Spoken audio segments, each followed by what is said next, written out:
ప్రస్తుత శ్లోకంలో అమ్మ నేత్రములతో చేపలు కలువలు పోటీపడ ప్రయత్నిస్తున్నాయని, ఆ రెండే కాదు ఏ వస్తువు అమ్మ నేత్రములకు సాటి రావని, అమ్మ కన్నులు నిరుపమానములని నిర్ధారించారు శంకర్లు. అమ్మవారు జగత్తుపై చూపించే దయకు గాని శక్తులకు గాని నేత్రముల ఆధారం. నేత్రముల ద్వారా అమ్మ వ్యక్తీకరిస్తోంది కనుకనే శంకర్లు నేత్రవర్ణన విశేషంగా చేస్తున్నారు. తవాపర్ణే కర్ణే జపనయన పైశూన్య చకితా నిలీయంతే తోయే నియతం అనిమేషా సఫరికా ఇయం చ శ్రీర్బద్ధచ్చదపుట కవాటం కువలయం జహాతి ప్రత్యూషే నిశిచ విఘటయ్య ప్రవిశతి. అమ్మవారి కళ్లకు ఉన్నట్లే చేపలకు రెప్పపాటు లేకపోవడం, చంచలత్వం, సోయగం అనే గుణాలున్నాయి. అమ్మవారి కన్నులు ఆకర్ణాంతం అయినప్పుడు అవి ఆమె చెవుల వరకు సాగాయి.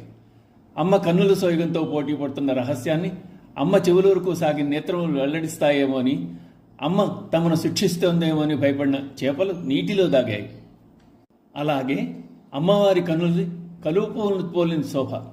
అమ్మ నేత్రములకున్న ఆ శోభను కలువ పువ్వులు అపహరించాయని, కర్ణముల వరకు సాగిన నేత్రములు అమ్మ చెవిలో ఈ విషయాన్ని వేస్తాయేమో అని భయపడిన కువలయ లక్ష్మి ముఖము చెల్లక పొగలంతా ముడుచుకున్న కలువలను వదిలివేసి రాత్రి ఆ శోభ ఆ పూర్వీకుల్లో ప్రవేశిస్తోంది.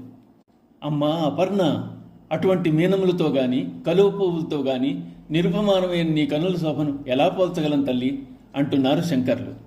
చేపలతో ఎందుకు పోలుస్తున్నారు అంటే, అమ్మ పేరు మీనాక్షి, ఆమె చలన్ మీనాభలోచన.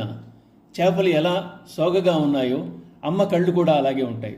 అంతేకాదు చేపల కన్నులకు రెప్పలుండవు. అనిమేష సఫరిక, వాటి కళ్ళు కూడా రెప్పవేయవు. ఈ రెండు లక్షణాలతో చేపలు అమ్మ కళ్ళతో పోటీపడి ఓడిపోయాయి. అమ్మ నేత్రములు అలౌకిక సౌందర్యములని చెప్పడం ఇక్కడి ఉద్దేశ్యం. అవి శాశ్వత సౌందర్యాలు. అమ్మ గురించి ఏది చెప్పినా అతిశయోక్తి కాదు. అమ్మ మాతృవాత్సల్యమును తన వికసనాత్మక అనిమేష నేత్రములతో స్థితి కార్యము నిర్వహిస్తూ మనల్ని అనుగ్రహిస్తోంది. అమ్మవారిని అపర్ణ అని సంబోధించారు శంకర్లు. అమ్మవారు పర్ణములు కూడా విడిచిపెట్టి శివుని కోసం తపస్సు చేసింది కనుక ఆమెను అపర్ణ అన్నారు. అలాగే అపగత రుణ అపర్ణ అని అమ్మవారిని రుణబాధలు పోగొట్టే తల్లిగా అపర్ణ అన్నారు. అమ్మవారు క్షిప్ర ప్రసాదిని, శీఘ్రముగా అనుగ్రహించేది. అపర్ణ అన్న నామం చెవిలో పడితే చాలు ఎలాంటి వారికైనా మధురమైన వాక్కులు వస్తాయి. దరిద్రుడు కూడా సంపన్నుడవుతాడు. అది అపర్ణ నామ మహిమ అని చెప్తున్నారు. శ్రీమాత్రే నమః.